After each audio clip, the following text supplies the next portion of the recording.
വിശദമായ വാർത്തകളിലേക്ക്. കുടിയേറ്റ ജനതയുടെ ആവശ്യങ്ങൾ നേടിയെടുക്കുവാൻ രാഷ്ട്രീയമായി പ്രതികരിക്കണമെന്ന് തലശ്ശേരി അതിരൂപത archbishop Mar Joseph Pamplany.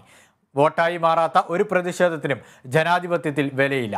റബ്ബറിന്റെ വില 300 രൂപയാക്കിയാൽ കേന്ദ്ര സർക്കാരിനെ പിന്തുണയ്ക്കുവാൻ കേരളത്തിൽ നിന്ന് എംപിമാർ ഇല്ലാത്തതിന്റെ വിഷമം കുടിയേറ്റ ജനത മാറ്റിത്തരുമെന്നും അദ്ദേഹം പറഞ്ഞു. റബ്ബറിന് 120 രൂപ വിലയായപ്പോൾ സർക്കാർ എവിടെ പോയി? റബ്ബറിന് 180 രൂപ വിലയുള്ളപ്പോ സർക്കാർ പറഞ്ഞു 175 എടുക്കുമെന്ന്. വില പറഞ്ഞപ്പോൾ എവിടെ പോയി? ഞങ്ങൾ ഒരു സർക്കാരിന് എതിരായിട്ടല്ല പറയുക, പക്ഷേ ഞങ്ങൾക്ക് ജീവിക്കണം. ആ ജീവിക്കാനുള്ള സാഹചര്യം ഒരുക്കേണ്ടത് ഇവിടം ഭരിക്കുന്ന സർക്കാരുകളാണ് എന്നുള്ള വസ്തുത ഉത്തരവാദപ്പെട്ടവര് മനസ്സിലാക്കുക. പാവപ്പെട്ട കർഷകന്റെ ദയനീയാവസ്ഥ മനസ്സിലാക്കിക്കൊണ്ട് ഇപ്രകാരമുള്ള ജപ്തി നടപടികളും കർഷക ദ്രോഹപരമായ സാമ്പത്തിക കയ്യേറ്റങ്ങളും അവസാനിപ്പിക്കണം. പ്രിയപ്പെട്ടവരെ, നിയമമനുസരിച്ച് കൃഷിഭൂമി ജപ്തി ചെയ്യാൻ ഒരു ബാങ്കിനും അധികാരമില്ല എന്നത് ഈ രാജ്യത്ത് നിലവിലുള്ള നിയമമാണ്. ഇവിടെ വക്കീലന്മാരുണ്ട്. പറയട്ടെ, കൃഷിഭൂമി ജപ്തി ചെയ്യാൻ ഏത് ബാങ്കിന് അധികാരമുള്ളത്? നിങ്ങൾ ധൈര്യമായിട്ട് നിലയുറപ്പിക്കുക. പ്രിയപ്പെട്ട കർഷകരെ, നാം ഒറ്റക്കെട്ടായി നിന്നാൽ ഒരു കർഷകനും ഇപ്രകാരം വഴിയാധാരമാകേണ്ട സാഹചര്യം ഉണ്ടാവില്ല എന്ന സത്യം മനസ്സിലാക്കുക. രണ്ടാമതായി നാം നേരിടുന്ന ഏറ്റവും വലിയ പ്രശ്നം ഇന്ന് വന്യമൃഗങ്ങളുടെ ശല്യമാണ്. ഈ വന്യമൃഗങ്ങൾ നാട്ടിൽ കൂത്താട്ടം ആരംഭിച്ചിട്ട് വർഷങ്ങളായി. പക്ഷേ ഉത്തരവാദപ്പെട്ടവരാരും കർഷകരെ സംരക്ഷിക്കാനില്ല.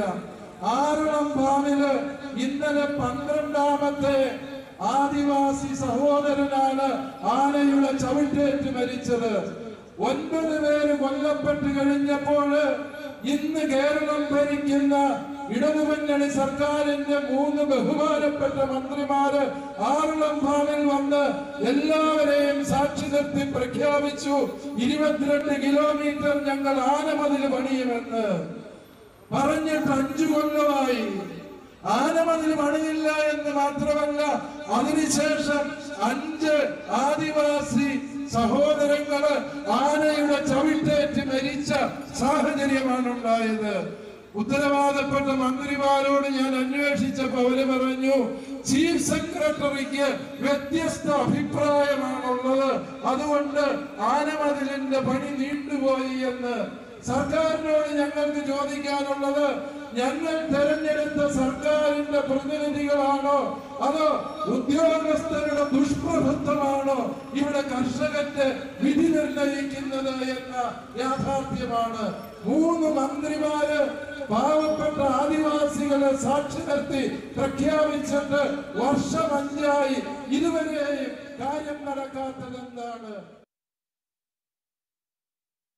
വിവരങ്ങളുമായി ആന്റണി ജിസ് ജോർജ് ന്യൂസ് ഡെസ്കിൽ നിന്നും ചേർന്നുണ്ട്. ആന്റണി, രൂക്ഷമായ വിമർശനം സർക്കാരിനെതിരെയും ഉയർത്തുന്നുണ്ട്. ഒപ്പം തന്നെ തങ്ങൾക്കൊപ്പം നിന്നു കഴിഞ്ഞാൽ കേന്ദ്ര സർക്കാരിന് വോട്ട് ചെയ്യാം അല്ലെങ്കിൽ വോട്ട് നൽകാം എന്ന ഒരു വാഗ്ദാനം കൂടി മുന്നോട്ട് വെക്കുന്നുണ്ടല്ലോ. ഇതിന്റെ ഒരു രാഷ്ട്രീയ പശ്ചാത്തലം എന്താണ്? ഗീസെ, ഈ കഴിഞ്ഞ ദിവസം കണ്ണൂരിലെ കത്തോലിക്ക കോൺഗ്രസ് സംഘടിപ്പിച്ച കർഷക ജ്വാലയുടെ ഭാഗമായി നടത്തിയ പരിപാടിയിലാണ് ഈ തലശ്ശേരി അതിരൂപത arch bishop doctor Mar Joseph Pamplany ഈ പ്രസ്താവന നടത്തിയിരിക്കുന്നത്. അദ്ദേഹം പറഞ്ഞത്, ഈ റബ്ബർ വിലയിടിവ് സംസ്ഥാനത്തെ ഈ റബ്ബർ കർഷകർ നേരിടുന്ന വലിയ ഒരു പ്രശ്നമാണ്. റബ്ബർ കർഷകർക്ക് വിലയിടിവ് വലിയ രീതിയിൽ തന്നെ ഉണ്ട്. നിലവിൽ 120 രൂപയോളമാണ് ഈ റബ്ബറിന്റെ വില ഇടിഞ്ഞിരിക്കുന്നത്. വലിയ പ്രതിസന്ധിയിലാണ് സംസ്ഥാനത്തെ റബ്ബർ കർഷകർ. അപ്പോൾ ഇക്കാര്യത്തിൽ സംസ്ഥാന സർക്കാർ ഒരു തരത്തിലുമുള്ള ഇടപെടലുകൾ നടത്തുന്നില്ല. നേരത്തെ ഈ താങ്ങുവില ഉയർത്തുമെന്നൊക്കെ പറഞ്ഞിരുന്നെങ്കിൽ 180 രൂപ താങ്ങുവില ഉണ്ടായിരുന്നു. ഈ വില വർദ്ധിച്ചപ്പോൾ 175-ന് സർക്കാർ എടുത്തിരുന്നു. പക്ഷേ അത് വില താഴ്ന്നപ്പോൾ സർക്കാരിന്റെ ഭാഗത്ത് നിന്ന് കൂടിയ വിലയ്ക്ക് എടുക്കാനുള്ള ഒരു നില സർക്കാർ സ്വീകരിക്കുന്നില്ല. ആ പശ്ചാത്തലത്തിലാണ് ഇപ്പോൾ ഈ എന്തെങ്കിലും ചെയ്യാൻ ഈ റബ്ബർ വിലയുമായി ബന്ധപ്പെട്ട എന്തെങ്കിലും ചെയ്യാൻ സാധിക്കുന്നത് ഈ കേന്ദ്ര സർക്കാരിനാണ്. ഈ സിന്തറ്റിക് റബ്ബറിന്റെ ഇറക്കുമതി കൂട്ടി അതിന്റെ ഇറക്കുമതി കുറയ്ക്കുക എന്നതുൾപ്പെടെയുള്ള നടപടികൾ സ്വീകരിക്കാൻ കഴിയുന്നത് കേന്ദ്ര സർക്കാരിനാണ്. അങ്ങനെയെങ്കിൽ കേന്ദ്ര സർക്കാർ ഈ ഇപ്പോഴുള്ള വില ഒരു 300 രൂപയാക്കി തന്നാൽ, റബ്ബറിന്റെ കിലോയ്ക്കുള്ള വില 300 രൂപയാക്കിയാൽ ഈ BJPക്ക് കേരളത്തിൽ നിന്ന് ഒരു MP ഇല്ല എന്നുള്ളൊരു വിഷമം പരിഹരിക്കാൻ ഞങ്ങൾ സഹായിക്കാം, നിങ്ങൾക്ക് ഞങ്ങൾ വോട്ട് ചെയ്യാം എന്നുള്ളതാണ്. ആ ഒരു കാര്യമാണ് മാർ പാംബ്ലാനി ഈ കർഷക ജ്വാലയിൽ പറഞ്ഞ ഒരു കാര്യം. പ്രധാനമായും ഈ റബ്ബർ കർഷകരുടെ പ്രശ്നങ്ങൾ ചൂണ്ടിക്കാട്ടിയാണ് അദ്ദേഹം ഇത്തരമൊരു കാര്യം പറയുന്നത്. ഏതായാലും കേരളത്തിൽ BJP ഈ ന്യൂനപക്ഷങ്ങളെ കൂടെ നിർത്താനുള്ള ഒരു ശ്രമം നടത്തുന്ന ഒരു ഘട്ടം കൂടിയാണ്. കൂടുതൽ RSSന്റെയും BJPയുടെയും നേതാക്കൾ കത്തോലിക്ക വിവിധ സഭാ അധ്യക്ഷന്മാരുമായി, സഭാ പ്രതിനിധികളുമായി ഒക്കെ ചർച്ച നടത്തി ഈ ന്യൂനപക്ഷങ്ങളെ അടുത്ത തിരഞ്ഞെടുപ്പിൽ കൂടെ നിർത്താനുള്ള ഒരു ശ്രമം സജീവമായി തന്നെ നടത്തിക്കൊണ്ടിരിക്കുന്ന ഒരു സമയമാണ് നിലവിലുള്ളത്. കഴിഞ്ഞ ഈ ഒരു ഇപ്പോൾ ഈ ക്രൈസ്തവ വിഭാഗത്തെ ഒപ്പം നിർത്തി ഒരു പാർട്ടി രൂപീകരിക്കാനുള്ള നീക്കവും ഒക്കെ സജീവമായി തന്നെ അണിയറയിൽ നടക്കുന്നുണ്ട്. മാത്രമല്ല, വരുന്ന തിരഞ്ഞെടുപ്പ് ഇനി 1 വർഷം മാത്രമാണ് ലോക്സഭാ തിരഞ്ഞെടുപ്പിനുള്ളത്. ആ ഘട്ടത്തിൽ കൂടിയാണ് ഇപ്പോൾ ഈ തലശ്ശേരി മലയോര കർഷക ജനതയുടെ ഒരു പിന്തുണ എന്ന നിലയിൽ മാർ പാംബ്ലാനി ഇത്തരം ഒരു കാര്യം പറയുന്നത്. റബ്ബറിന്റെ വില ഉയർത്തി തന്നാൽ നിങ്ങൾക്ക് ഞങ്ങൾ വോട്ട് ചെയ്യാം, ഒരു MP ഇല്ല എന്ന വിഷമം മാറ്റിത്തരാം, ഞങ്ങൾ നിങ്ങൾക്കൊപ്പം നിൽക്കാം എന്നൊരു പ്രസ്താവന നടത്തുന്നത്. ആ ഒരു ഘട്ടത്തിൽ കൂടിയാണ് BJPയെ സംബന്ധിച്ച് അവർ ഇപ്പോൾ ഇനി ഈസ്റ്ററിന് വീടുകളിൽ കയറി ആശംസയൊക്കെ നേരാനുള്ള പദ്ധതികൾ ഉൾപ്പെടെ ആവിഷ്കരിച്ച് മുന്നോട്ട് പോവുകയാണ്. ആ ഘട്ടത്തിൽ കൂടിയാണ് ഈ തലശ്ശേരി അതിരൂപത ആർച്ച് ബിഷപ്പിന്റെ ഒരു പ്രതികരണം വന്നിരിക്കുന്നത് എന്നുള്ളതാണ് ഏറ്റവും പ്രധാനപ്പെട്ട ഒരു കാര്യം. ഏതായാലും ഈ BJP എങ്ങനെയായിരിക്കും ഇതിനോട് പ്രതികരിക്കുക എന്നുള്ളതും ഏറെ പ്രധാനപ്പെട്ട ഒരു കാര്യമാണ്. ഏതായാലും വളരെ രാഷ്ട്രീയ പ്രാധാന്യമുള്ള ഒരു പ്രസ്താവന തന്നെയാണ് മാർ പാംബ്ലാനി നടത്തിയിരിക്കുന്നത് എന്നുള്ളത് തന്നെയാണ്. പ്രത്യേകിച്ച് ഈ ന്യൂനപക്ഷങ്ങളെ ഒപ്പം നിർത്തി അടുത്ത വർഷം എങ്ങനെയും കേരളത്തിൽ അക്കൗണ്ട് തുറക്കാനുള്ള നീക്കം BJP സജീവമാക്കിക്കൊണ്ടിരിക്കുന്ന ഈ ഒരു ഘട്ടത്തിൽ ഈ മാർ പാംബ്ലാനിയുടെ ഈ പ്രസ്താവന അദ്ദേഹം ഡയറക്റ്റായിട്ട് നേരിട്ട് തന്നെയാണ് പറയുന്നത്. വില 300 രൂപയാക്കിയാൽ ഒപ്പം നിൽക്കാം, BJPക്ക് ഒപ്പം നിൽക്കാം എന്നുള്ള ഒരു കാര്യം ശക്തമായി തന്നെ പറയുകയാണ്. ഇപ്പോൾ അതിനുശേഷം അദ്ദേഹം മാധ്യമങ്ങളെ കണ്ടിരുന്നപ്പോഴും തങ്ങളുടെ ഈ പ്രതിസന്ധി പരിഹരിക്കാൻ എന്തെങ്കിലും ചെയ്യാൻ കഴിയുന്നത് BJP കേന്ദ്രം ഭരിക്കുന്ന സർക്കാരിന് മാത്രമാണ്. അപ്പോൾ ആ കാര്യമാണ് താൻ ഈ പറഞ്ഞത് എന്നുള്ളത് തന്നെയാണ്. ആ നിലപാടിൽ ഉറച്ചു നിൽക്കുന്നു എന്നുള്ളത് തന്നെയാണ് അദ്ദേഹവും ചൂണ്ടിക്കാട്ടുന്ന ഒരു കാര്യമെന്ന് പറയുന്നത്. ഏതായാലും ഈ ഇലക്ഷനൊക്കെ തിരഞ്ഞെടുപ്പ് അടുത്ത വർഷം നടക്കാനിരിക്കെ ഈ പ്രസ്താവനയ്ക്ക് ഏറെ രാഷ്ട്രീയ പ്രാധാന്യമുണ്ട്. പ്രത്യേകിച്ച് BJP ഇവരെ കൂടെ നിർത്താനുള്ള ശ്രമം കൂടി നടത്തിക്കൊണ്ടിരിക്കുന്ന ഘട്ടത്തിൽ പാംബ്ലാനിയുടെ പ്രസ്താവന ഏറെ പ്രധാനപ്പെട്ട ഒന്നാണ്. ഗീസ്, ആന്റണി സൂചിപ്പിച്ചതുപോലെ അത് തന്നെയാണ്. കാരണം ഇപ്പോൾ 2024 തെരഞ്ഞെടുപ്പ് അഭിമുഖീകരിക്കുമ്പോൾ BJPയെ സംബന്ധിച്ചിടത്തോളം ഏറെ നിർണായകമാണ്. കേരളത്തിൽ നിന്നൊരു സീറ്റ് ഇപ്പോൾ അമിത്ഷാ അടക്കം സംസ്ഥാനത്ത് വന്ന് ഒരു പ്രചരണം നടത്തുവാനൊക്കെയുള്ള തീരുമാനങ്ങൾ ഉണ്ടെന്നുള്ള തരത്തിലുള്ള വാർത്തകളൊക്കെ വരുന്നുണ്ട്. എന്തായാലും BJPയെ സംബന്ധിച്ചിടത്തോളം കേന്ദ്ര നേതൃത്വത്തിൽ നിന്നും വളരെ പ്രധാനപ്പെട്ട, അല്ലെങ്കിൽ കേന്ദ്ര നേതൃത്വത്തിന് വളരെ പ്രധാനപ്പെട്ട ഒരു നീക്കം തന്നെയാണ് ഇപ്പോൾ പാംബ്ലാനിയുടെ ഭാഗത്തുണ്ടായിരിക്കുന്നത്. ഒപ്പം തന്നെ സംസ്ഥാന സർക്കാരിനെയും രൂക്ഷമായി വിമർശിക്കുന്നുണ്ട്. ഈ ആനമതിൽ കാര്യത്തിലും അതോടൊപ്പം തന്നെ മറ്റ് ചില വിഷയങ്ങൾ കൂടി ഉന്നയിക്കുന്നുണ്ടല്ലോ. തീർച്ചയായും അദ്ദേഹം രൂക്ഷമായ ഭാഷയിൽ തന്നെയാണ് ഈ കർഷകർ നേരിടുന്ന എല്ലാ പ്രതിസന്ധികളെയും പ്രശ്നങ്ങളെയും ചൂണ്ടിക്കാട്ടിക്കൊണ്ടാണ് അദ്ദേഹത്തിന്റെ ഇന്നലത്തെ പ്രസംഗമുള്ളത്. അതിൽ പ്രധാനപ്പെട്ടത് ഈ മലയോര മേഖല നേരിടുന്ന ഏറ്റവും വലിയ പ്രതിസന്ധി എന്ന് പറയുന്നത് ഈ വന്യമൃഗ ശല്യമാണ്. ഈ വന്യമൃഗ ശല്യം നേരിടാനുള്ള നടപടികൾ ഉണ്ടാകുന്നില്ല എന്നുള്ളതാണ് ഈ ബിഷപ്പ് ചോദിക്കുന്ന ഒരു പ്രധാനപ്പെട്ട കാര്യം.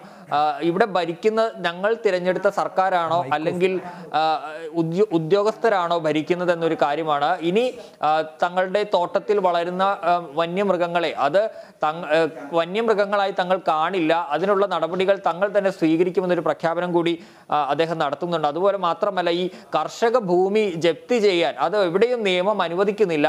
കർഷകരുടെ ഭൂമി ജപ്തി ചെയ്യാൻ ഒരു ബാങ്കിനും അവകാശമില്ല. അത്തരം നടപടികൾ, ഈ കർഷകർക്കെതിരായ ഇത്തരം ജപ്തി പോലെയുള്ള നടപടികൾ സർക്കാർ നിർത്തിവെക്കണം എന്നതുൾപ്പെടെയുള്ള കാര്യങ്ങളും അദ്ദേഹം ചൂണ്ടിക്കാട്ടുന്നുണ്ട്. ഈ കർഷക മേഖല, ഈ സംസ്ഥാന സർക്കാരിന്റെ നയങ്ങൾ ഈ കർഷകർക്ക് വിരുദ്ധമാണ്. കർഷകരെ വലിയ രീതിയിൽ പ്രതിസന്ധിയിലാക്കുന്ന നയങ്ങളാണ് സംസ്ഥാന സർക്കാർ ഉൾപ്പെടെ സ്വീകരിച്ചു പോകുന്നത്. പ്രത്യേകിച്ച് ഈ വന്യമൃഗശല്യം ഗീസ് സൂചിപ്പിച്ചതുപോലെ തന്നെ ആനമതിൽ, ഈ ആനശല്യം തീർക്കാനായി ആനമതിൽ പണിയുമെന്നൊക്കെ പറഞ്ഞിരുന്നു. പക്ഷേ അതൊന്നും നടക്കുന്നില്ല എന്നത് ഉൾപ്പെടെയുള്ള വിമർശനങ്ങളാണ് അദ്ദേഹം ഉയർത്തുന്നത്. ഈ സർക്കാരിൽ വിശ്വാസമില്ല എന്നുള്ള തരത്തിൽ അത്തരത്തിൽ രൂക്ഷമായ വിമർശനങ്ങൾ തന്നെയാണ് ജോസഫ് പാംബ്ലാനി ഇന്നലെ കണ്ണൂരിൽ നടത്തിയിട്ടുള്ളത്. അതിനിടയിൽ കൂടിയാണ് ഇപ്പോൾ ഈ റബ്ബറിന്റെ കാര്യം, റബ്ബർ വിലയിടിവ് അത് വലിയ പ്രതിസന്ധി കർഷകരെ സംബന്ധിച്ച് സൃഷ്ടിക്കുന്നുണ്ട്. വലിയ രീതിയിൽ റബ്ബർ കർഷകർ പ്രതിസന്ധിയിലാണ്. വിലയിടിവ് മൂലം പലരും കൃഷി നിർത്തുന്ന സാഹചര്യമൊക്കെ ഉണ്ട് എന്നത് ഉൾപ്പെടെ ചൂണ്ടിക്കാട്ടി ഈ വിലയിടിവ് ഇങ്ങനെ തുടരാൻ സാധിക്കില്ല. ഇപ്പോൾ എന്തെങ്കിലും ഇനി ചെയ്യാൻ കഴിയുന്നത് അത് കേന്ദ്ര സർക്കാരിന് മാത്രമാണ്. കേന്ദ്ര സർക്കാർ നിലവിൽ 250 രൂപയൊക്കെ ആക്കാൻ ഈ സിന്തറ്റിക് റബ്ബറിന്റെ വില, ഏറ്റവും വലിയ പ്രതിസന്ധി എന്ന് പറയുന്നത് സിന്തറ്റിക് റബ്ബറിന്റെ ഇറക്കുമതിയാണ്. അത് കുറയ്ക്കുക എന്നുള്ളതാണ്.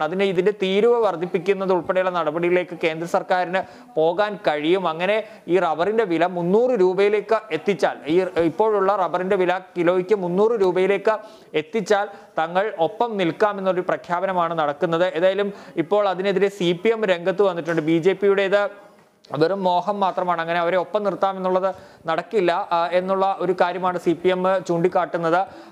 അതുപോലെ തന്നെ ഈ പാംബ്ലാനിയുടെ പ്രസ്താവനയെ കുറിച്ച് അറിയില്ല, ഏത് സാഹചര്യത്തിലാണ് അദ്ദേഹം പ്രസ്താവന നടത്തിയതെന്ന് അറിയില്ലെന്നാണ് CPM സംസ്ഥാന സെക്രട്ടറി MV ഗോവിന്ദൻ ഇതുമായി ബന്ധപ്പെട്ട് പ്രതികരിച്ചത്. ഏതായാലും വരും ദിവസങ്ങളിൽ ഒരു രാഷ്ട്രീയമായ ഒരു പുതിയൊരു ചർച്ചയ്ക്ക് വഴിതെളിക്കുന്ന ഒന്ന് തന്നെയാണ് തലശ്ശേരി അതിരൂപത ആർച്ച് ബിഷപ്പ് നടത്തിയിരിക്കുന്ന ഈ പ്രസ്താവന എന്നത് കാര്യത്തിൽ തർക്കമില്ല.